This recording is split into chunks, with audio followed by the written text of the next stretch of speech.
밤이 되었습니다. 금자는 방에서 마지막 준비를 했습니다. 자수틀의 사진을 다시 확인했습니다.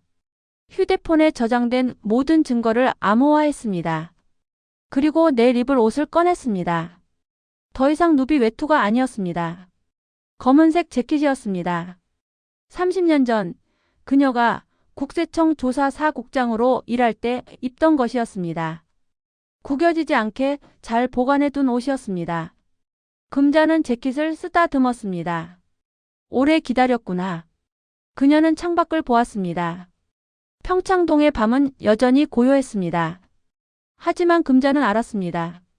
내일이면 이 고요함이 깨질 것이라는 것을. 그녀는 침대에 누웠습니다. 하지만 잠들지 않았습니다. 눈을 뜨고 천장을 보았습니다. 딸의 얼굴이 떠올랐습니다. 화상 입은 얼굴, 무릎 꿇은 모습, 흐느끼던 목소리. 금자의 주먹이 꽉 쥐어졌습니다. 내일. 그녀는 중얼거렸습니다. 내일이면 너희는 알게 될 거다. 독사가 왜 독사인지. 시계 초침 소리만이 방 안을 채웠습니다. 다음 날 아침, 금자는 평소보다 일찍 일어났습니다. 검은색 재킷을 입었습니다. 머리를 단정하게 빗었습니다. 거울을 보았습니다. 30년 전에 그녀가 돌아와 있었습니다. 구부정한 할머니가 아니었습니다. 고든 자세의 조사관이었습니다. 오전 9시 금자는 1층으로 내려갔습니다. 거실에서 최 회장이 신문을 보고 있었습니다. 조 여사는 소파에 앉아 커피를 마시고 있었습니다. 민호는 서재에서 전화 통화를 하고 있었습니다. 금자가 거실 한가운데 섰습니다. 최 회장님. 목소리가 달랐습니다. 떨리지 않았습니다. 작지도 않았습니다.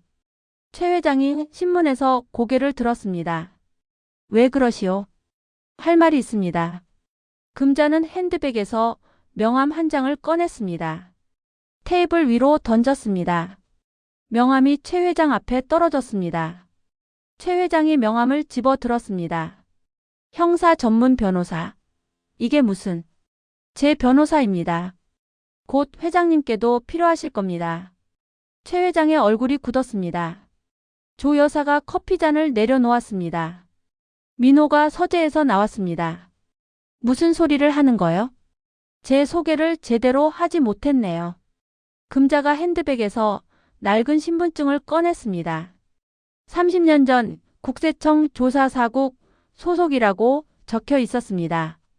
사진 속 금자는 지금보다 젊었지만 눈빛은 똑같았습니다. 박금자. 전직 국세청 조사사국장입니다. 정적이 흘렀습니다. 최 회장이 천천히 일어났습니다.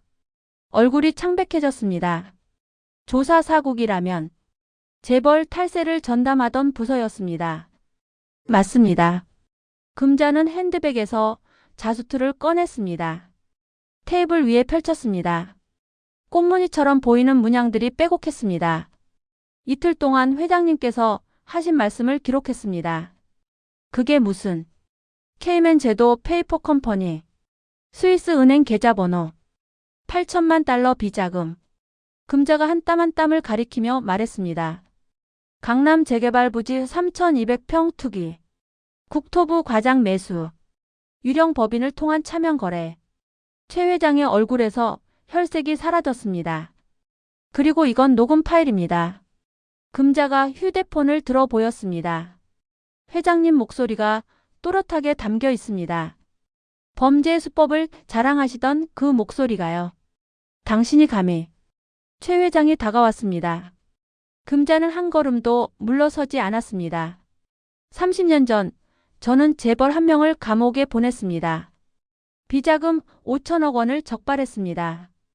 회장님은 그보다 더 많은 걸 숨기고 계시더군요. 금자가 휴대폰을 들어 올렸습니다. 이제 전화 한 통이면 끝입니다. 뭐? 국세청과 검찰이 대기 중입니다. 최 회장의 눈이 흔들렸습니다. 금자는 번호를 눌렀습니다. 스피커폰으로 전환했습니다. 신호음이 거실에 울렸습니다. 여보세요. 목소리가 흘러나왔습니다. 출동하세요. 위치 확인했습니다. 5분 안에 도착하겠습니다. 전화가 끊어졌습니다. 최 회장이 휴대폰을 빼앗으려 했습니다. 금자가 뒤로 물러났습니다.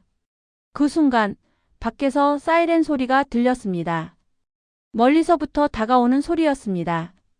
최 회장이 창문으로 달려갔습니다. 대문 밖에 검은색 승용차들이 멈춰 섰습니다. 차에서 사람들이 내렸습니다. 정장을 입은 남자들, 완장을 찬 여자들. 국세청과 검찰이었습니다. 안 돼. 최 회장이 중얼거렸습니다. 현관벨이 울렸습니다. 집사가 문을 열었습니다. 수사관들이 들어왔습니다.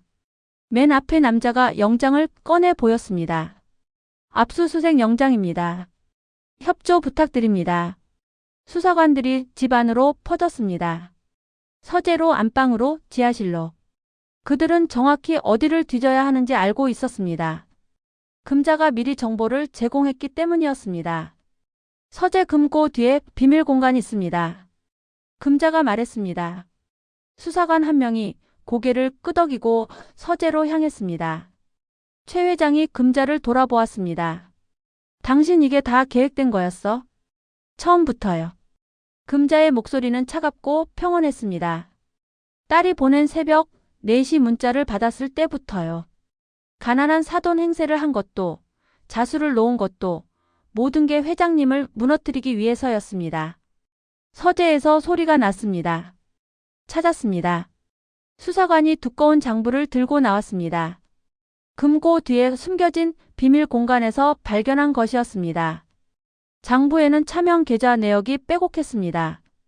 예술품도 있습니다. 다른 수사관이 지하실에서 올라왔습니다. 손에는 작은 조각상이 들려 있었습니다. 감정 결과 비자금 세탁용으로 구매한 것으로 추정됩니다. 증거들이 하나둘 쌓였습니다. 최 회장이 소파에 주저앉았습니다. 조 여사는 얼굴을 가렸습니다. 민호는 벽에 기대어 멍하니 서 있었습니다. 최 회장님. 수사관이 다가왔습니다. 손에 수갑이 들려 있었습니다. 조세 포탈 및 특정 경제 범죄 가중처벌법 위반 혐의로 긴급 체포합니다. 수갑이 채워졌습니다. 차가운 금속 소리가 거실에 울렸습니다. 최 회장은 아무 말도 하지 못했습니다. 그저 금자를 바라보았습니다. 금자는 그 시선을 받아냈습니다. 어제 당신이 제 딸에게 던진 건 찬물이 아니었습니다. 금자가 천천히 말했습니다. 당신 가문의 운명이었습니다. 최 회장이 끌려 나갔습니다. 민호도 조사를 받기 위해 함께 나갔습니다. 공범 혐의가 있었기 때문이었습니다. 조 여사는 거실에 남아 멍하니 앉아 있었습니다. 집안이 조용해졌습니다. 금자는 2층으로 올라갔습니다. 지수의 방문을 두드렸습니다. 지수야. 문이 열렸습니다. 지수가 서 있었습니다. 얼굴의 화상은 여전했지만 눈빛은 달랐습니다. 창문으로 내다보며 모든 걸 지켜본 것이었습니다. 엄마 이게 다 뭐예요? 끝났어. 금자가 딸을 안았습니다. 이제 우리 집으로 가자. 지수가 엄마 품에서 울었습니다. 이번에는 고통의 눈물이 아니었습니다. 해방의 눈물이었습니다. 오후 금자와 지수는 집을 나왔습니다. 경찰차들이 아직 대문 앞에 서 있었습니다. 수사관들이 증거품을 싣고 있었습니다. 금자는 그들에게 고개를 끄덕였습니다. 수고하셨습니다.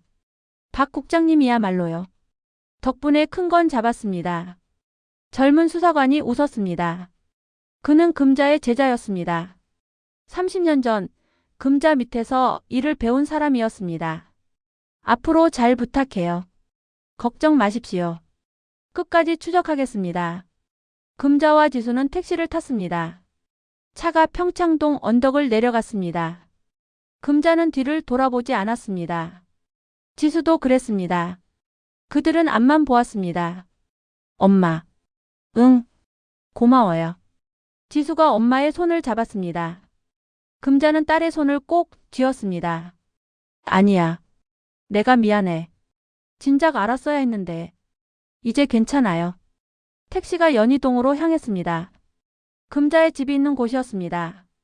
작은 빌라였지만 따뜻한 곳이었습니다. 차 안에서 금자는 창밖을 보았습니다. 서울의 거리가 지나갔습니다. 평범한 사람들이 걸어갔습니다. 금자는 그들을 보며 생각했습니다.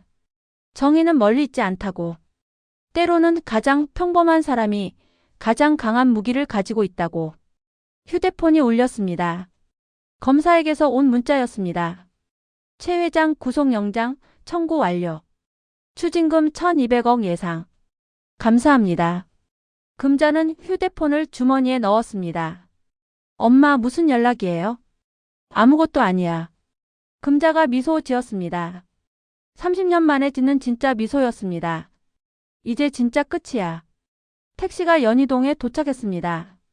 금자와 지수는 빌라로 들어갔습니다. 좁지만 깨끗한 공간이었습니다.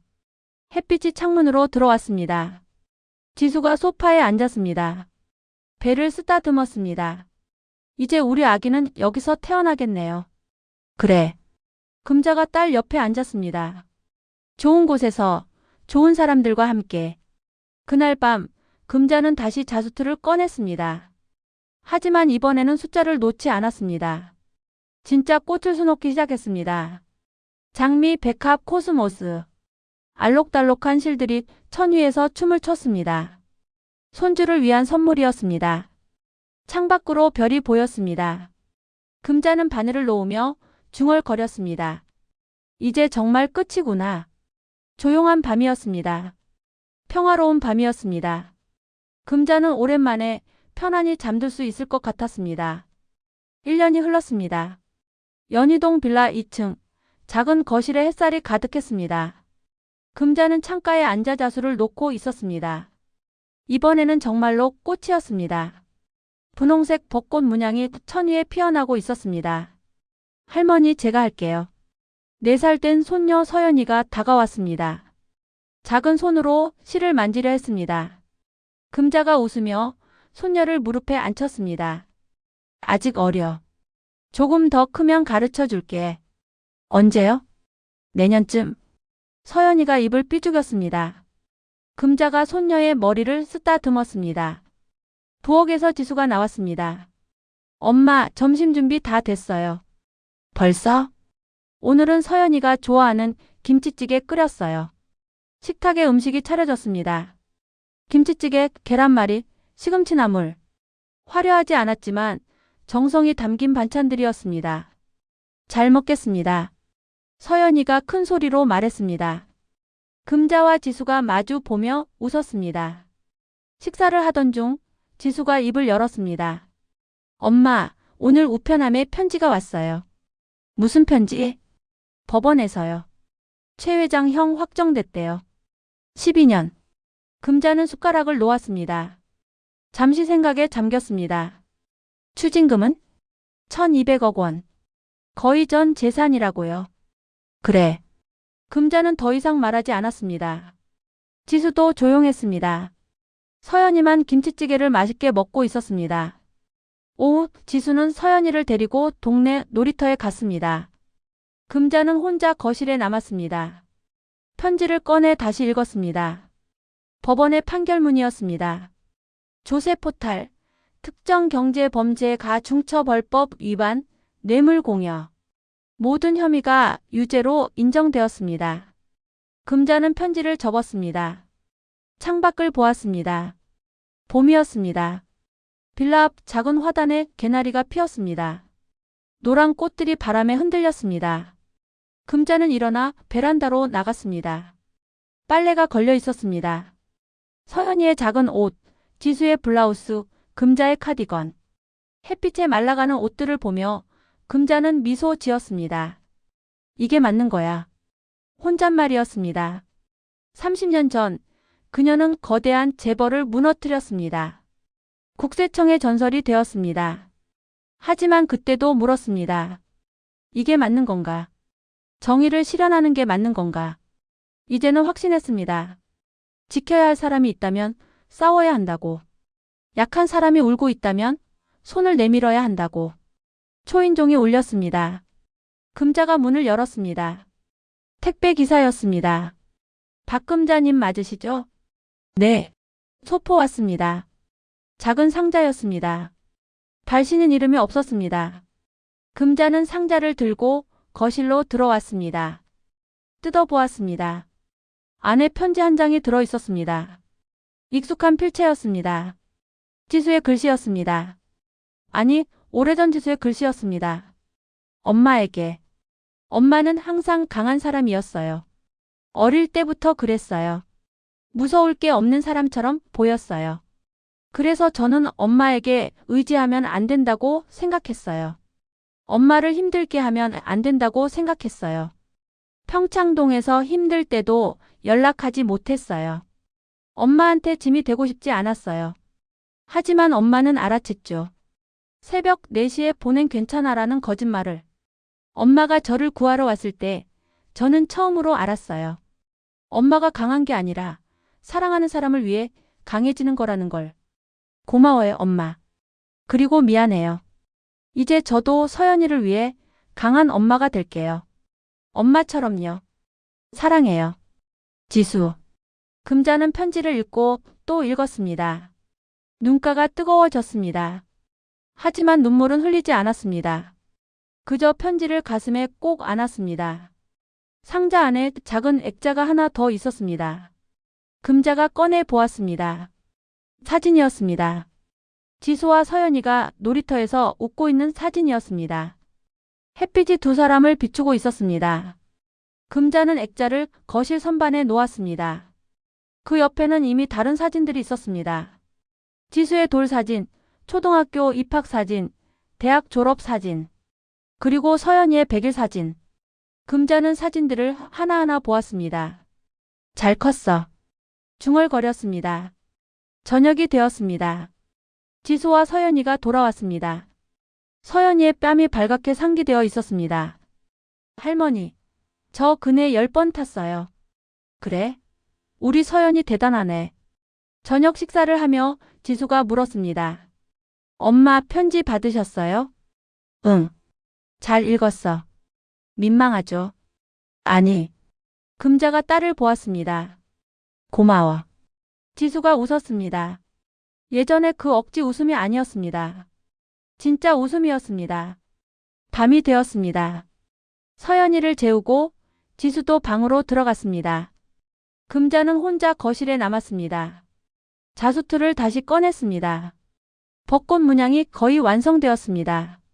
이제 마지막 한 땀만 남았습니다. 금자는 분홍색 실을 꿰어 바늘을 들었습니다. 천천히, 조심스럽게 마지막 꽃잎을 완성했습니다. 끝났습니다. 금자는 자수투를 들어 올렸습니다. 햇빛에 비춰보았습니다. 분홍색 벚꽃이 만개한 모습이었습니다. 어떤 숫자도, 어떤 아무도 없었습니다. 그저 아름다운 꽃이었습니다. 이제는 이런 것만 놓으면 되겠지. 금자는 자수투를 서연이 방문 앞에 놓았습니다. 내일 아침 손녀가 일어나면 선물로 줄 생각이었습니다. 금자는 창가에 섰습니다. 연희동의 밤은 조용했습니다. 평창동처럼 화려한 불빛은 없었습니다. 하지만 따뜻했습니다. 작은 빌라의 불빛들, 골목길의 가로등, 편의점의 간판. 모두 평범했지만 소중했습니다. 휴대폰이 울렸습니다. 옛 동료에게서 온 문자였습니다. 박 국장님, 덕분에 후속 수사도 잘 마무리됐습니다. 비자금 관련자 전원 입건.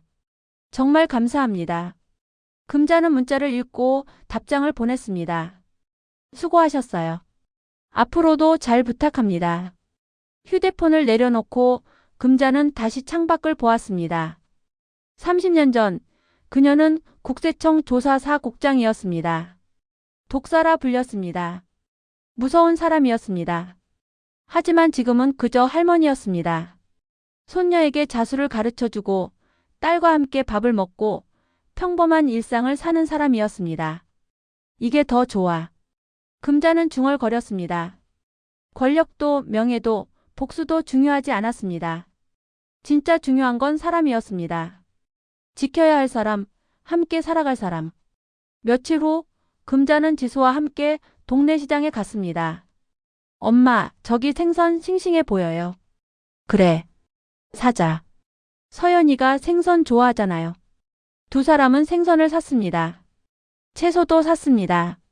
과일도 샀습니다. 무거운 장바구니를 들고 집으로 돌아왔습니다. 엄마, 무겁죠? 제가 들게요. 괜찮아. 아직 힘 있어. 그래도요. 지수가 장바구니를 받아 들었습니다. 금자가 웃었습니다. 이제 다 컸네. 제가요? 응. 이제 내가 날 챙기는구나. 당연하죠.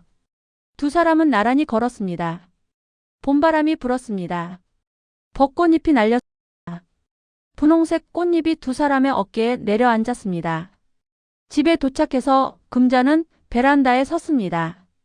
저 멀리 평창동 방향이 보였습니다. 언덕 위의 저택들, 높은 담장들. 예전 같았으면 그곳이 부러웠을지도 모릅니다. 하지만 지금은 아니었습니다. 거기보다 여기가 좋아.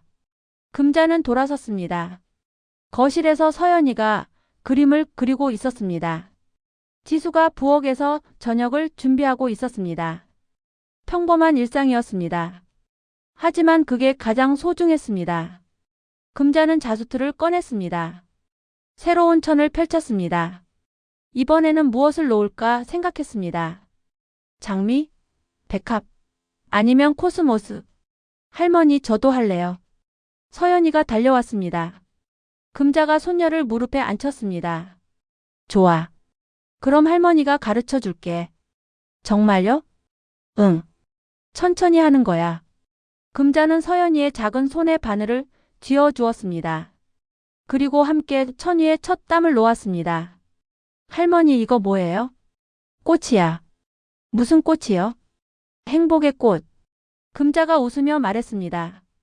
창밖으로 석양이 졌습니다. 연희동 하늘이 붉게 물들었습니다.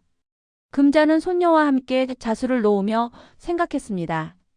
돈보다 소중한 것, 권력보다 중요한 것, 복수보다 값진 것. 그건 바로 이 순간이라고. 사랑하는 사람들과 함께 평범한 하루를 사는 것이라고. 금자는 바늘을 놓으며 중얼거렸습니다.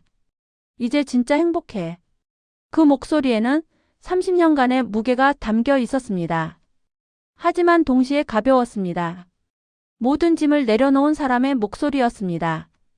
밤이 되었습니다. 연희동 빌라의 불빛이 하나둘 켜졌습니다. 금자의 집도 그중 하나였습니다. 작지만 따뜻한 불빛이었습니다. 그 불빛 아래 세 사람이 함께 웃고 있었습니다. 할머니와 엄마와 손녀. 세 세대가 함께 만들어가는 새로운 이야기가 조용히 시작되고 있었습니다.